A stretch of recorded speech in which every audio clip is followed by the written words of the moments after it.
Alright, what's going on, guys? So Season 2 for Cold War Zombies is finally here, and we have all of the details of what now is arriving. Besides Outbreak, which is the new biggest game mode, all of the other meta changes that we knew were coming with this particular update have now been revealed. We have all the details on the meta changes to perks, weapons, even specialist abilities. There is a lot to unpack as the skill trees for all of these components have been further expanded, and some perks have kind of been reworked into other ones as well. So it's really interesting stuff, and you guys are going to need to know exactly what changed in this video. If you do go on to enjoy today's video, then a thumbs up would be very much appreciated, and of course remember to subscribe if you're brand new around here so you don't miss any other zombies uploads. I will have an ultimate guide for Outbreak for you guys very soon as well. Now in this update, not only were there tons of new additions and reworks for some of the things like weapon classes and perks we're going to go over, but some also new things were added and or adjusted as well. So for example, the death machine is now going to be available for zombies in game that you can use as a craftable item.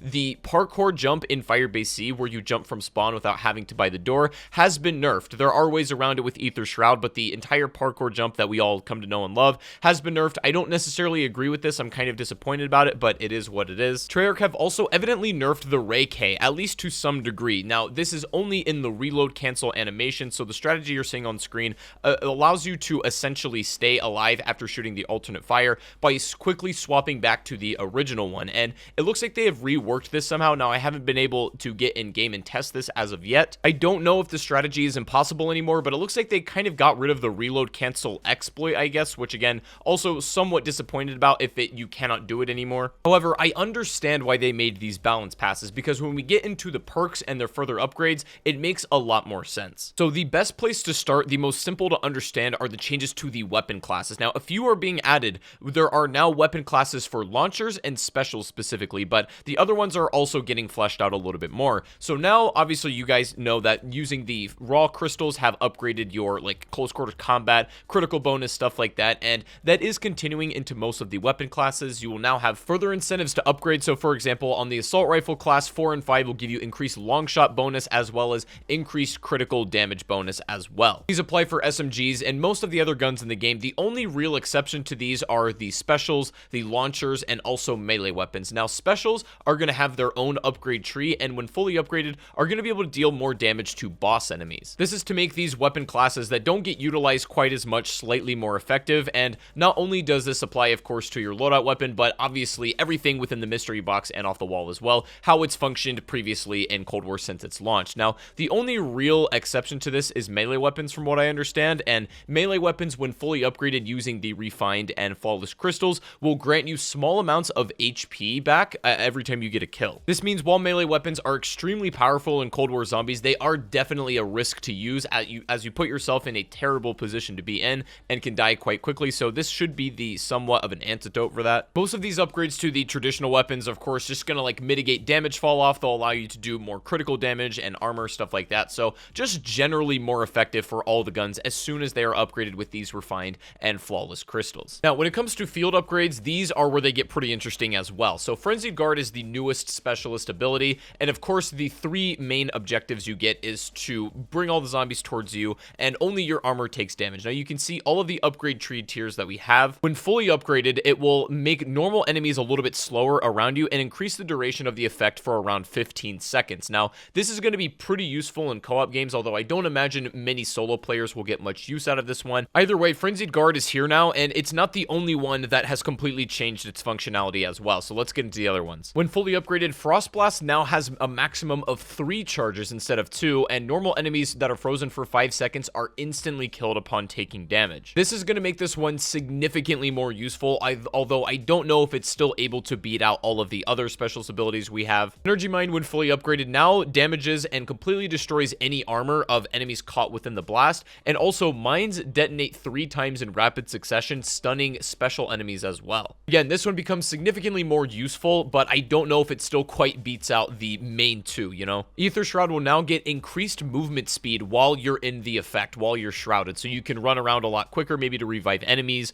or to even just do an objective, and it also increases the maximum charge to 2, so you get an extra one, which is really sick. Healing Aura now allows players to keep their perks from decaying away while they're down, and the beam also persists at their initial locations to continue to heal for a couple more seconds. Basically, this works like a Phoenix Up / Staff of Raw, I believe, from Black Ops 4, where it not only revives you, but allows you to keep your perks in the process. Last but not least, Ring of Fire also has some upgrades that allow a burning effect to have a small chance of insta-killing normal enemies if they're affected by the ring, and then also the duration, the damage, and also the insta-kill chance all increase the more players that are in the ring as well. Nothing too crazy there as far as like dramatic jumps and effectiveness, as Ring of Fire is already pretty much considered the top dog, and it can't really get much better than that. So while it's still certainly worth upgrading, it doesn't have the most like dramatic improvement like some of the other field upgrades might have. Now when we come over to the perks, things get even more interesting. So Tombstone is actually going to become very useful now when fully upgraded. Now this allows you to respawn at the end of the current round instead of the beginning of the next, and also perk decay is completely removed, meaning if you go down with Tombstone, that's the only thing you're going to lose, and that's the only perk you have to replace. So instead of losing something crucial like Juggernog or Stamina Up or even Speed Cola, only Tombstone is going to go away, and that is absolutely amazing. Juggernog is now going to increase your armor durability by about 25%, and also when fully upgraded, instead of getting downed on a lethal hit, it will just make you 1 HP instead, so essentially giving you a second wind. That might be very, very powerful, and I'm not sure how strong that's literally going to be when we get in game. I don't know if that's like a guaranteed you're only 1 HP and you pretty much can't die as long as you have Jug. I don't really know how that works, but we're gonna have to wait and see. It sounds really good though. Speed Cola has really cool upgrades. Now it allows you to repair barricades faster, and the mystery box also spins much faster as well, and you can also fire and reload while sprinting at full speed. Mystery box spins and the barricades are going to be really, really powerful, especially for speedrunners. But either way, both of these upgrades sound extremely valuable for this perk. Quick revive changes when you pick up an ally. Both you and the teammate have a speed boost for a limited amount of time, and also killing an enemy while you're down will actually revive you using quick revive now, so a little bit more like its original effect, but still not quite. Stamina Up now gives you the ability to use equipment whilst fully sprinting, and the final upgrade removes sprint speed fall off. Now this is really interesting because obviously we have unlimited sprint in Cold War. However, a lot of players don't recognize that your initial sprint is much faster than if you hold it down for a long period of time. So now when you fully upgrade Stamina Up, you're at full speed all the time. This is going to be an absolute blessing and a godsend for players that like to train and run around and just be very mobile. This is the one you're going to want to go after. Elemental Pop now increases damage of elemental types that are exploitative to enemies by about 50%, and it also gives you an electric cherry effect when it is fully upgraded. This pretty much confirms to us that we will not be seeing a standalone perk of electric cherry, rather it is just built into Elemental Pop right now. Now with Deadshot, you also get increased critical damage by 10%, so just a flat rate 10% better for headshots, and then also when fully upgraded, each consecutive hit on the same enemy deals 2% more damage to a maximum of 20, so every consecutive bullet, if you are headshotting zombies, each one will grow a little bit stronger damage by 2% up until about 20. So what that means at the end of the day is that fully upgraded Deadshot is just literally going to be even more of a monster if you're a player that really likes to go in for headshots. Ammo mods change pretty dramatically as well. Napalm Burst will now burn special enemies, and